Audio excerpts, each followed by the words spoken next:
G'day. This is, day 4 and 5 of our Camino Primitivo.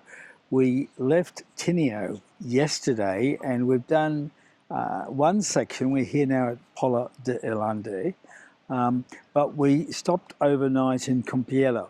So we broke the stage into two, which is a good thing. It would have been about 28 kilometres without it. Yes. So we've gone about 14 a day. But it's been worth it because it's just been so beautiful. Yes. To just take the time to, I like to say, to wander and wonder. And that's what we've been doing in a real way. We left Torres yesterday, and was that, I said it before. Anyway. No, Tineo. Tineo, sorry. We just had the best lunch, but we'll tell you about that in a minute, you see.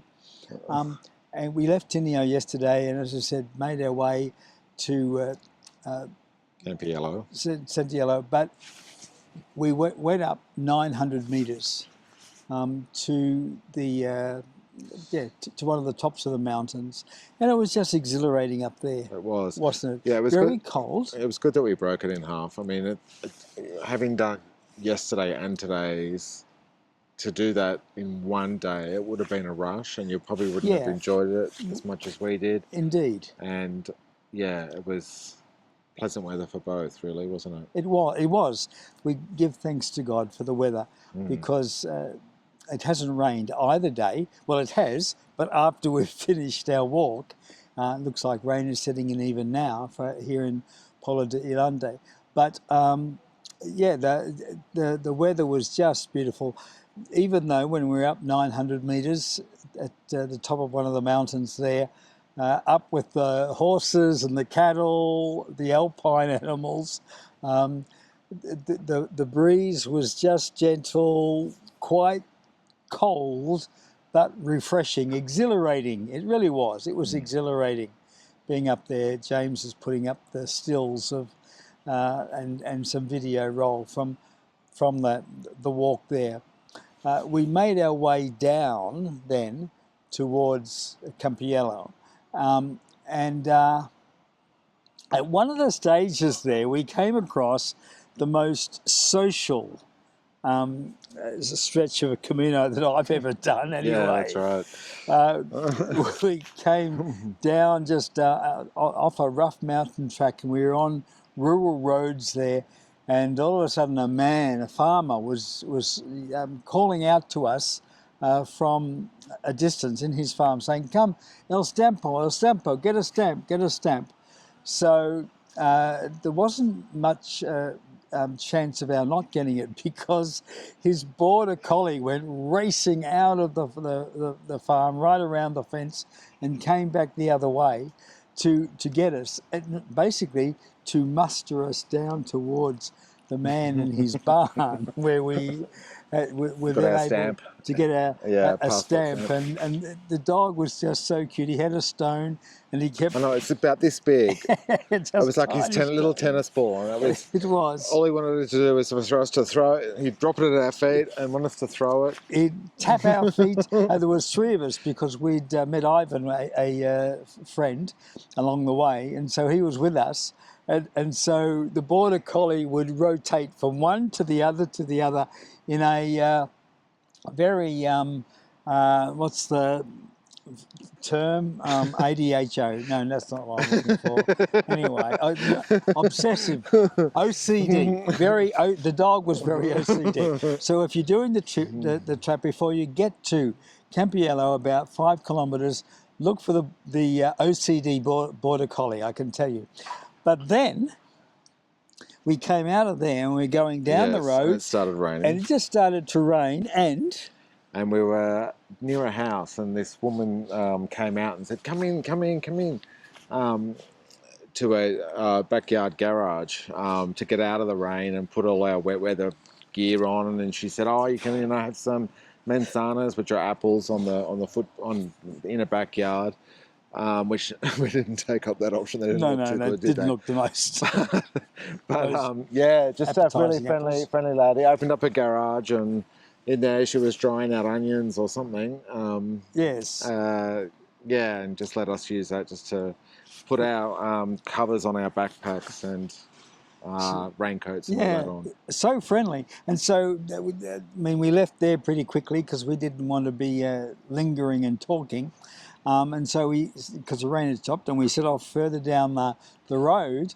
And to our left-hand side, there were some farmers.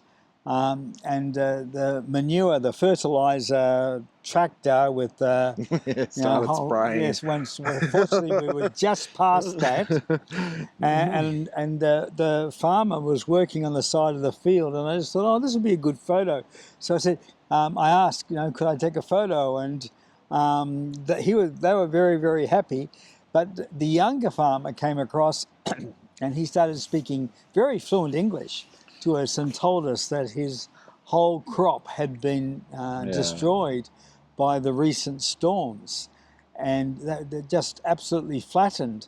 He was speaking about the different breeds of corn because the paddock next door, that didn't happen at all. Same storm. It's But anyway, he was come ça about that, and but we had a wonderful talk with him, and he offered for us to take corn back to Australia. You want some corn? No, and not going to work. We just didn't think that we would quite get it through customs.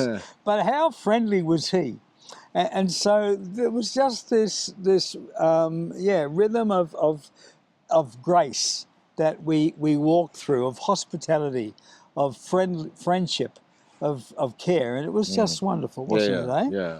Yeah. And to the scenery to match. So we were Yes. blessed with the people and the scenery. It was just absolutely beautiful. The mountain scenery that you can see as we're talking here was just wonderful. And this morning we got up at Campiello,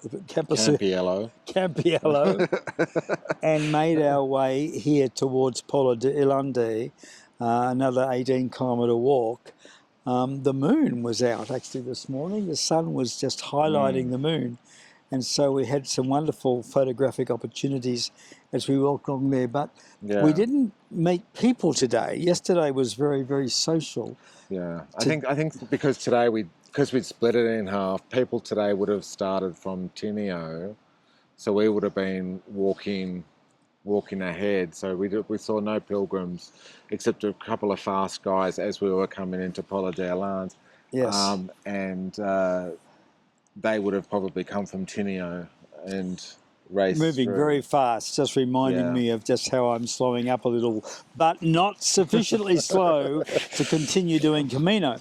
However, for what it lacked in fellowship, and not just with the with pilgrims, but with the locals, because we really didn't meet any of those today. It made up for in just beautiful walk through mountain forest, as it were, with rivers you might hear over in the background right now. That one that flows straight through the middle of Pola de Ilande, which is the capital of this area. Ilande is an area within Asturias, and this is the capital of Ilande. The river runs right through the centre, but it's just really in a valley. And we have come down into a valley. Tomorrow we will be ascending again up to 1,200 metres.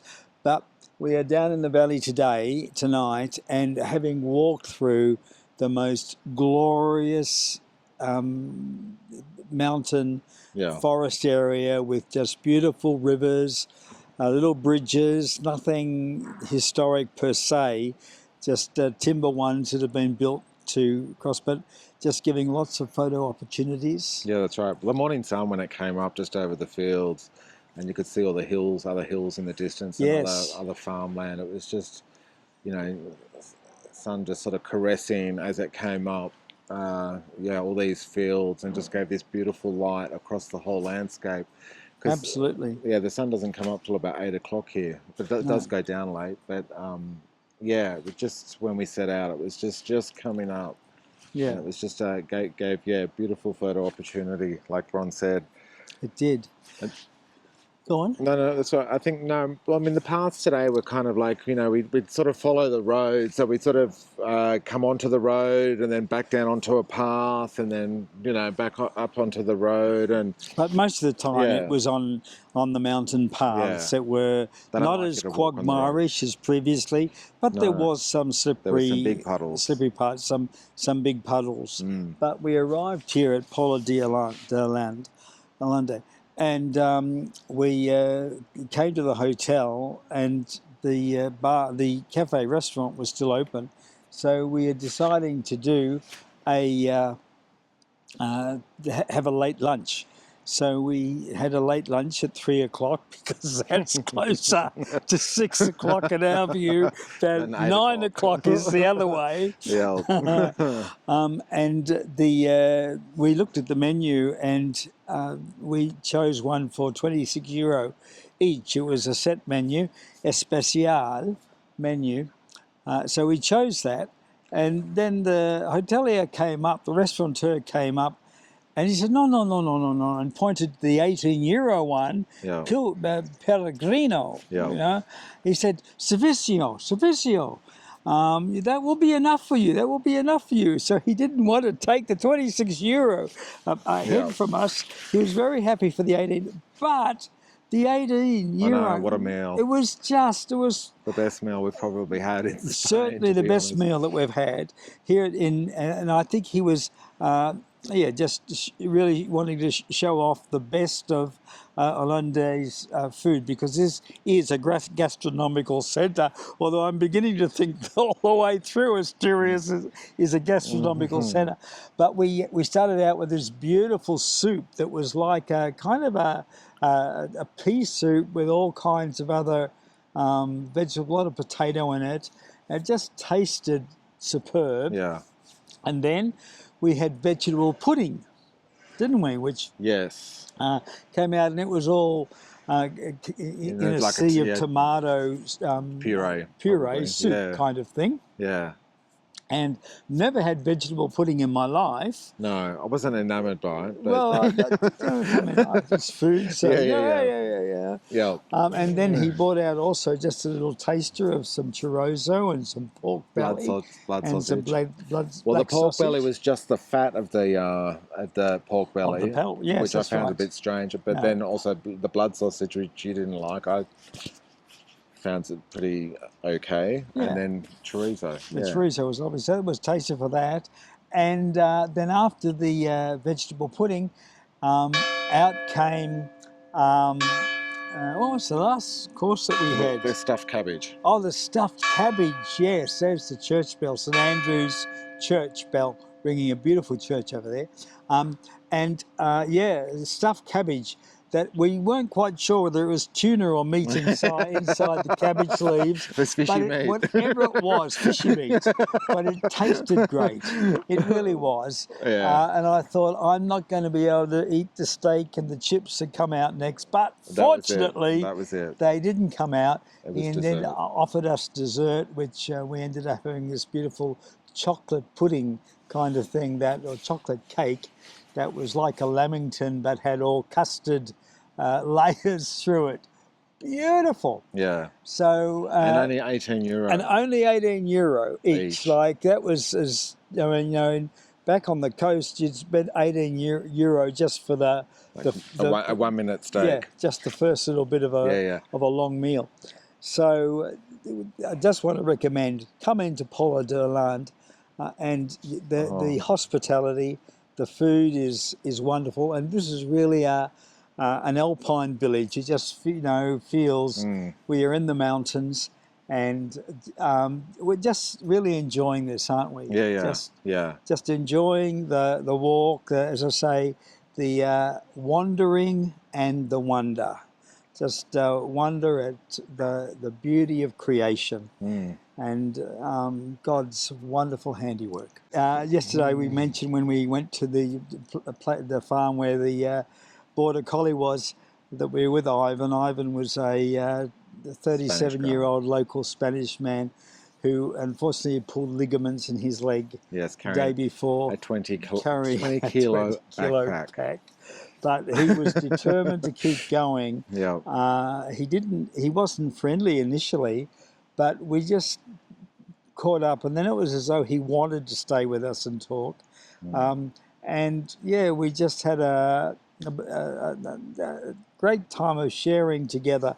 But he was definitely stoic. How he was going to do it, we don't know. No. But after he had lunch with us at 3:30 p.m. yesterday, he set out to walk to here, which is what we've done all day to get here.